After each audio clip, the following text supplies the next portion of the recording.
delighted now to be joined on the podcast by Nicola Tuthill. Nicola, since we chatted last at the Celtic Ross Hotel in Rosscarbery a few weeks ago, you've been quite busy. You've been racking up the medals with the silver at the World University Games and silver also at the European Under-23s.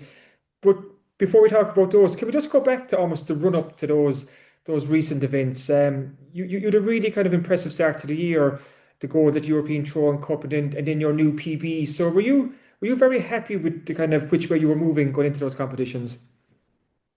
Yeah, definitely. Like I knew training had been going well, and I'd had a PB and a good throw at out in March there in Cyprus at the Throwing Cup. So I kind of knew I was in a good place, but also with championships like that, it's kind of unpredictable, and anyone can perform on the day. And some people have good days, some people have bad days. So it's still a case of having to do your best on the day and hope that it kind of all falls into place and that you're able to perform. And luckily, I've been quite consistent this year. I think I've had five competitions over 70 meters. So for me, that's like a good indication that I am kind of moving in the right direction. And how do you transfer your kind of good form and training into competitions then?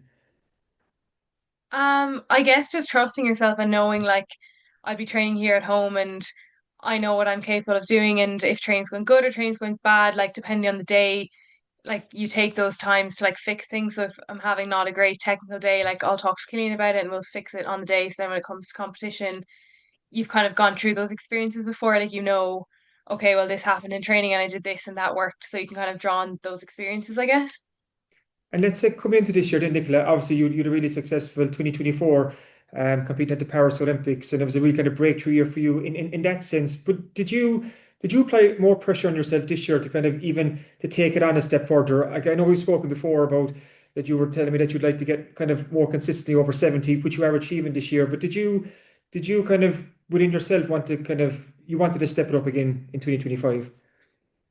Yeah, 100%. I think all athletes will never fully be satisfied. They're always kind of looking for something more, and I'm the same. And I knew coming in this year is my last underage championships at like we'll say under 23 level. So I was fourth 2 years ago, and I knew I really wanted a medal, and I knew to do that I'd have to be over 70 meters. And I was right. Like the top three of us out at European under 23s were over 70 meters, which is crazy just to think how much the sport is improving. Like I was fourth at those exact championships 2 years ago at 66 meters, and top eight were all over 66 meters this year. So just across the board, like everyone's constantly improving. So if I want to achieve the goals I've set, I know I have to improve as well. So it definitely made me hungry, and like I got a really good winter training in, and I was lucky to be like uninjured and everything like that. So I got all my sessions in and I knew it had been going well, and it's just a case of trusting the process and that come the day that I'd be able to perform. And you certainly performed at European under 23s in Norway in qualifying. I think you was at 71.33 you threw your second furthest throw in competition, and then the following evening you got a 70.90 to win that silver medal. What are your own thoughts and reflections looking back on that final, Nicola?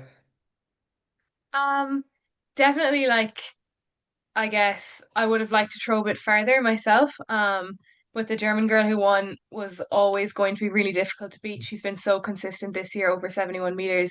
So for me, I was happy to take the silver medal, but just looking for that bit more distance. But yeah, it was my first like under age major championship medal, I guess, at a championships like that. So it was a really, really special moment. And I guess I didn't start off that great in the final distance wise. So to be able to pick it up over 70, I was really happy. Yeah. Like obviously you came away with the medal, like you said, like a European European under 23 medal. That's so important for you. But you kind of touched it there, and you said it after. You know that there's more in you. Is that just the kind of that competitive nature in you? Like you obviously delighted to get your hand in a medal, but you're thinking that you know that there's more potential and that you hopefully can do more in the future.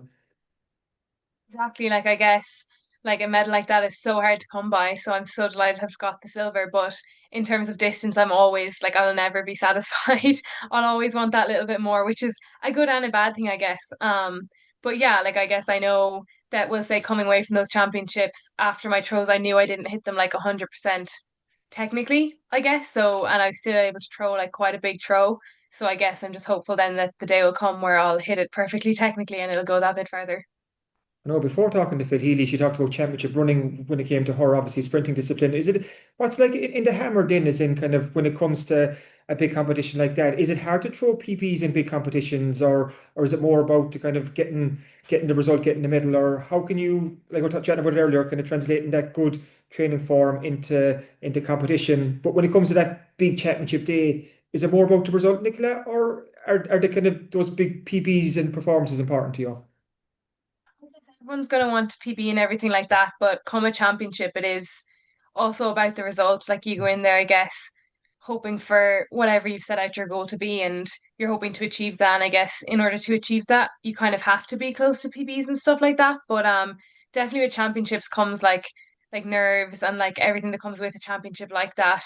There's rounds and you're nervous and there's different things that can like I guess, draw off a performance, but it can also fuel a performance. So it kind of depends on the day. Some people in championship will PB and then some people mightn't. It just kind of depends, I guess, week to week, what kind of stage you're at. Like when it's such a technical sport, if you're on point on the day and you're throwing well, it's great. But if there's something not quite right with your technique, you're kind of trying to, I guess, figure out what's going wrong. And I guess for the hammer like that, in a like qualifying rounds, you only have three throws, whereas like in training, obviously you have loads more. So it's kind of harder to fix things, I guess. You just have to trust all the training you've done and then hope that it all clicks on the day.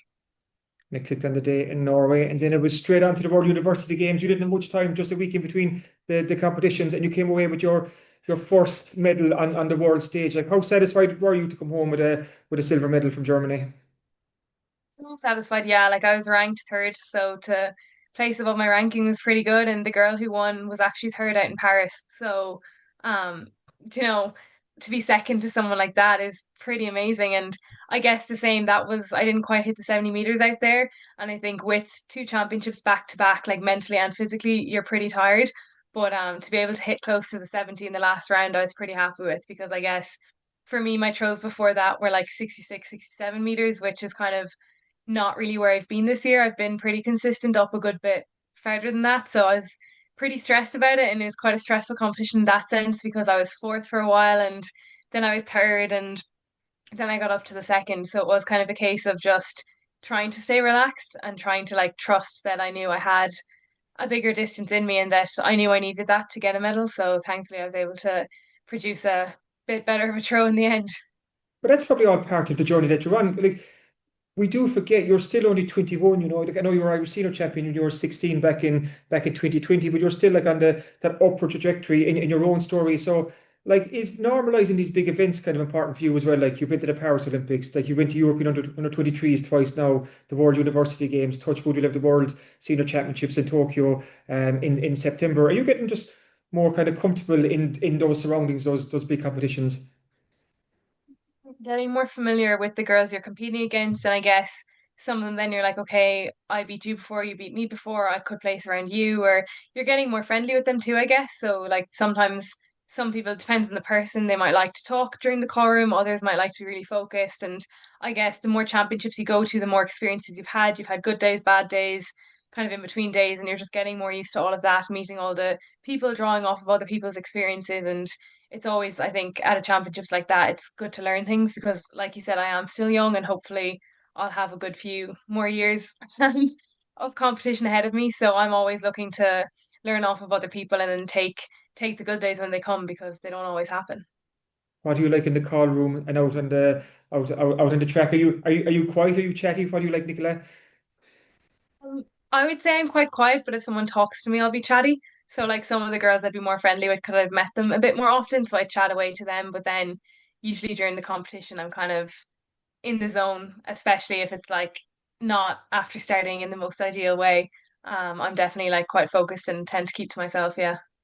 And when you're out on the track, obviously, like we've seen in the past few championships, like Killian has been there, your coach.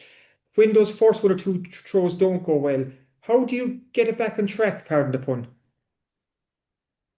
I guess you kind of try not to let it get to you. Because if you let it get in your head, then like you're kind of setting yourself up to spiral. So it's just kind of a case of like I'll go back to Killian and I'll like we'll try to figure out what's going wrong technically, and then he'll give me a few pointers and then I'll go back and try, I might do a drill or two and then just kind of try to focus on that and focus on the fact that I know this has also happened in training before. I've started off with maybe a 60 something and then I want to get a 70 and then a few throws later I can get it once I tidy up my technique and stuff. So it's kind of just trusting that I know I'm capable of it and that if I can get things right that it'll all happen. So it's just kind of I guess, trying to pinpoint what's not going right and then just kind of not letting it get to you and just focusing on what you can control rather than what you can't. So the Nationals are on the weekend just gone. What does the rest of the summer look like? I touched on the World Seniors there later in the year. What are the targets for the rest of 2025, Nicola? Exactly. So now for the rest of the year, I'll have hopefully maybe another competition out abroad just to kind of compete again. And then World Championships are on in September. So that will be kind of the big main competition, I guess, the end of the year. Hopefully all goes well and I get selected for that. Yeah. Brilliant. No, it's been a super successful year so far, and thank you for joining us in the podcast. And best of luck for the weeks and months ahead. Thank you.